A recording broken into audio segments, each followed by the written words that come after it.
ક્ષત્રિય સમાજનું આંદોલન શાંત થઈ ગયું. ક્ષત્રિયોએ બંધ બારણે સરકાર સાથે બેઠક યોજી લીધી. રૂપાલા સામેની નારાજગી દૂર થઈ ગઈ. આ બધી વાતો ગુજરાતની રાજનીતિમાં ચર્ચાના કેન્દ્ર સ્થાને આવતા ક્ષત્રિય સમાજમાં રોષ ભભૂકી ઉઠ્યો.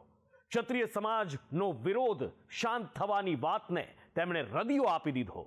નારાજ ક્ષત્રિય સમાજ સ્પષ્ટતા કરી રહ્યો છે કે રૂપાલા સામેની નારાજગી દૂર થઈ નથી. અમારો વિરોધ હજી શાંત નથી થયો. આ લડાઈ હજી ચાલુ છે અને આ વાત સાથે તેમણે આંદોલન પાર્ટ 2 ની શરૂઆત કરી દીધી. નમસ્કાર, આપ જોઈ રહ્યા છો સંદેશ ન્યૂઝ, તમારી સાથે સત્યની સાથે સંદેશ વિશેષ સાથે હું છું નુપુર. ક્ષત્રિય સમાજના વિરોધના ભાગરૂપે હવે રાજ્યના બધા જ જિલ્લાઓમાં ધર્મરથ ફેરવવામાં આવી રહ્યો છે. શહેરે શહેર, ગામડે ગામડે સમાજના લોકોને એકત્રિત કરી તેમને આહવાન કરાઈ રહ્યું છે. ગુજરાતમાં ચૂંટણીની તારીખ નજીક આવી ગઈ છે, ત્યારે હવે રૂપાલા સામેની ક્ષત્રિય સમાજની રણનીતિ કઈ હશે એ સવાલ છે. શું ક્ષત્રિય સમાજ ભાજપ વિરોધી મતદાન કરવા પણ તૈયાર થશે કે પછી આખરે ઘીના ઠામમાં ઘી પડી જશે? સૌથી પહેલા એ જુઓ. પરસોત્તમ રૂપાલા રાજકોટ બેઠક પરથી ભાજપના ઉમેદવાર છે. તેમણે ફોર્મ પણ ભરી દીધું છે. જોરશોરથી ચૂંટણી પ્રચાર ચાલી રહ્યો છે. અને બીજી તરફ ક્ષત્રિય સમાજનો રૂપાલા સામેનો વિરોધ પણ એટલો જ પ્રબળ છે. અત્યાર સુધી રૂપાલાની ટિકિટ રદ કરવાની માંગ હતી, પણ એ માંગ ન સંતોષાતા નારાજ સમાજ હવે ભાજપ વિરોધ જવાની હાકલ કરી રહ્યો છે. જેમ જેમ ચૂંટણી નજીક આવશે એમ એમ ક્ષત્રિય સમાજ પોતાના જન આક્રોશની આગને વધુ આક્રમક બનાવવાના મૂડમાં દેખાઈ રહ્યો છે.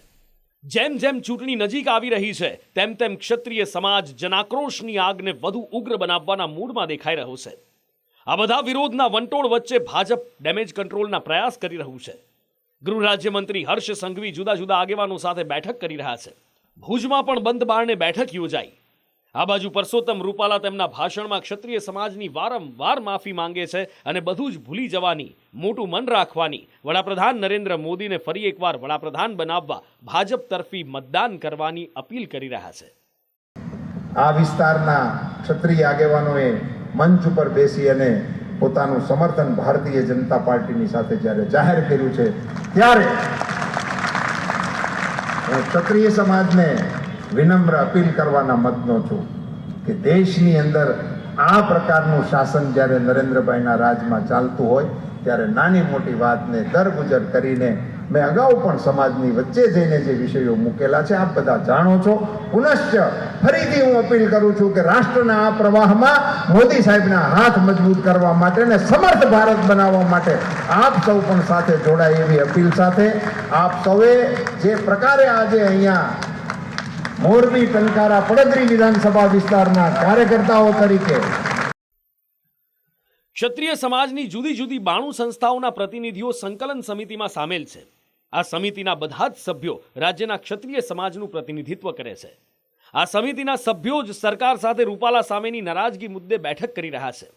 સરકાર સાથે પહેલી બેઠક ગોતામાં રાજપૂત સમાજના ભવનમાં યોજાઈ. એ બેઠકમાં કોઈ સમાધાન ન આવ્યું. એ બાદ મુખ્યમંત્રીના નિવાસસ્થાને બેઠક મળી. મોડી રાત્રે 12 વાગ્યા સુધી આ બેઠક ચાલી, પણ બેઠકમાં કોઈ નિરાકરણ ન આવ્યું. બંને બેઠકમાં ક્ષત્રિય સમાજની સંકલન સમિતિ રૂપાલાની ટિકિટ રદ કરવાની માંગ પર અડગ રહી. ક્ષત્રિય સમાજને મનાવવા માટે ગૃહ રાજ્યમંત્રી હર્ષ સંઘવી અને રાષ્ટ્રીય સંગઠન મહામંત્રી રત્નાકરને જવાબદારી સોંપાઈ. હર્ષ સંઘવી અને મહામંત્રી રત્નાકર 14 લોકસભા બેઠકો પર પ્રવાસ કરી ચૂક્યા છે. જુદા જુદા જિલ્લાઓમાં બેઠક યોજવામાં આવી. સ્થાનિક આગેવાનો સાથે આ બેઠકો મળી રહી છે. અત્યાર સુધીમાં હર્ષ સંઘવીએ કચ્છ, ભાવનગર, જામનગર, સુરેન્દ્રનગરમાં બંધ બારણે બેઠક કરી છે. હવે ભાવનગરમાં યોજાયેલી બેઠક મુદ્દે ભાજપના સિનિયર ક્ષત્રિય નેતાઓમાં નારાજગી જોવા મળી રહી છે. બેઠકમાં નેતાઓને ન બોલાવવા મુદ્દે રોષ જોવા મળ્યો છે. આ અંગે ક્લસ્ટર મંત્રી ભૂપેન્દ્રસિંહ ચુડાસમાને પણ રજૂઆત કરાઈ છે. ભૂપેન્દ્ર ચુડાસમાએ નેતાઓને કહ્યું હતું કે મંદુક ભૂલી જાઓ અને કામમાં સક્રિય રહો. ગુજરાતમાં ભલે હર્ષ સંઘવી ક્ષત્રિય સમાજના આગેવાનો સાથે અલગ અલગ જિલ્લાઓમાં બેઠક કરી રહ્યા હોય, પણ એ સિવાય આ વિરોધને ડામવા માટે અને ક્ષત્રિય સમાજને મનાવવા માટે અન્ય દિગ્ગજો પણ ડેમેજ કંટ્રોલના પ્રયાસ કરી રહ્યા છે. મુખ્યમંત્રી ભૂપેન્દ્ર પટેલ, CR પાટીલ, બળવંતસિંહ રાજપૂત, પૂર્વ મંત્રી ભૂપેન્દ્રસિંહ ચુડાસમા, પ્રદીપસિંહ જાડેજા અને ભાજપ સંગઠન મહામંત્રી રત્નાકર ડેમેજ કંટ્રોલના પ્રયાસ એક તરફ દિગ્ગજ નેતાઓ કરી રહ્યા છે, જેની સામે ક્ષત્રિય સમાજે પણ રાજ્યવ્યાપી વિરોધ સાથે આંદોલન પાર્ટ 2ના મંડાણ કરી દીધા છે. ભાવનગરના સિહોરમાં ક્ષત્રિય સમાજમાં ભારે રોષ જોવા મળ્યો. સિહોરના સોનગઢમાં વેપારીઓએ ક્ષત્રિય સમાજને ટેકો આપી બજારમાં સજ્જડ બંધ પાડ્યો. નારી શક્તિની અસ્મિતાની લડાઈમાં આ બંધ પાળવામાં આવ્યો. તમામ વેપારીઓએ ક્ષત્રિય સમાજના વિરોધને ટેકો આપ્યો. મોરબીમાં રૂપાલા સામેના વિરોધમાં શક્તિ શનાળાથી ટંકારા સુધી ધર્મરથ પસાર કરવામાં આવ્યો. ક્ષત્રિય આગેવાનો, ક્ષત્રાણીઓ સહિત મોટી સંખ્યામાં લોકો જોડાયા. ગામે ગામ ભાજપ વિરુદ્ધ મતદાન કરવાની અપીલ આ વિરોધ દરમિયાન કરવામાં આવી. જુદા જુદા ગામમાં રથ પસાર કરવામાં આવ્યો. સાહેબ એ વાણી વિલાસ કર્યો હતો, અભદ્ર ટિપ્પણી કરી હતી. એના વિરુદ્ધમાં અમે બધા સમાજ એકજૂથ થઈ અને તેમની ઉમેદવારી ફોર્મ એ રદ થાય એવું અમારી માંગણી હતી. પરંતુ અમારી માંગણી પૂરી ન થતાં હવે અમે આ લડાઈ ભાજપ સાથે લડી રહ્યા છીએ.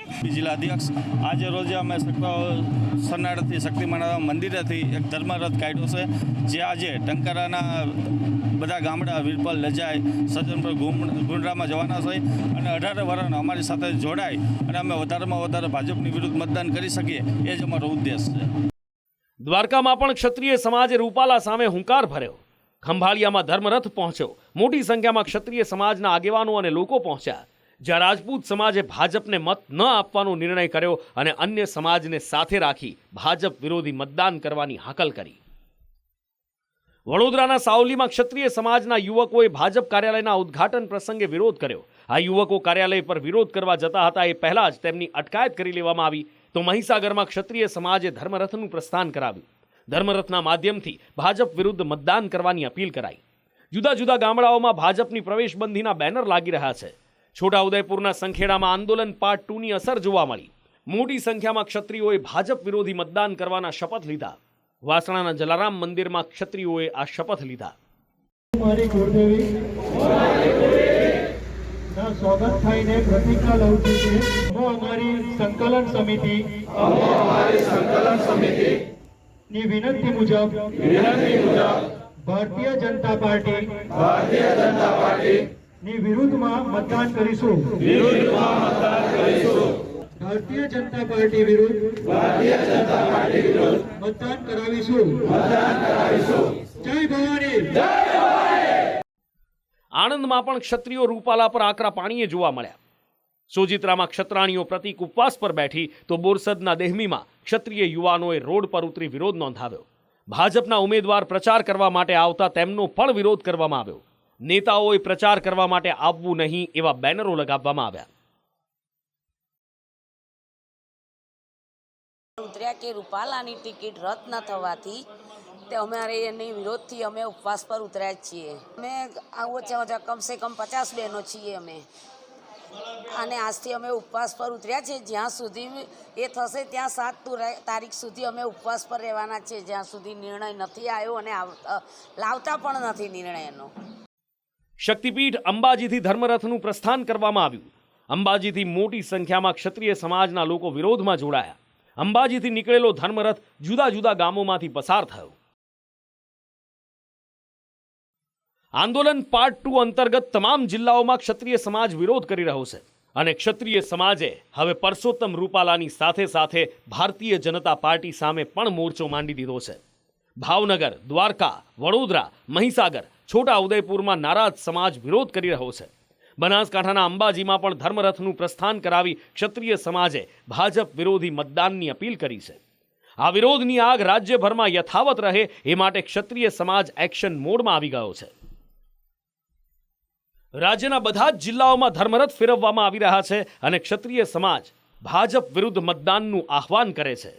તો ગુજરાત ભાજપ પણ ગ્રાઉન્ડ લેવલ પર ક્ષત્રિયોને સમજાવવાના, મનાવવાના પ્રયાસ કરી રહી છે. ભાજપે રૂપાલાની ટિકિટ રદ નથી કરી, પણ હવે ક્ષત્રિય સમાજને પણ નારાજ કરવા તૈયાર નથી. બીજી તરફ ક્ષત્રિય સમાજ રૂપાલાથી નારાજ છે, પણ તેઓ નરેન્દ્ર મોદીના કારણે ભાજપ વિરુદ્ધ જવા તૈયાર નહોતા. વડાપ્રધાન નરેન્દ્ર મોદી આવનાર દિવસોમાં પ્રચાર મેદાનમાં ઉતરવાના છે. એવામાં વડાપ્રધાન મોદી ગુજરાતમાં નારાજ સમાજને મનાવવા માટે કોઈ માસ્ટર સ્ટ્રોક મારે એવા તર્ક વિતર્ક અત્યારે વહેતા થયા છે. બ્યુરો રિપોર્ટ, સંદેશ ન્યૂઝ.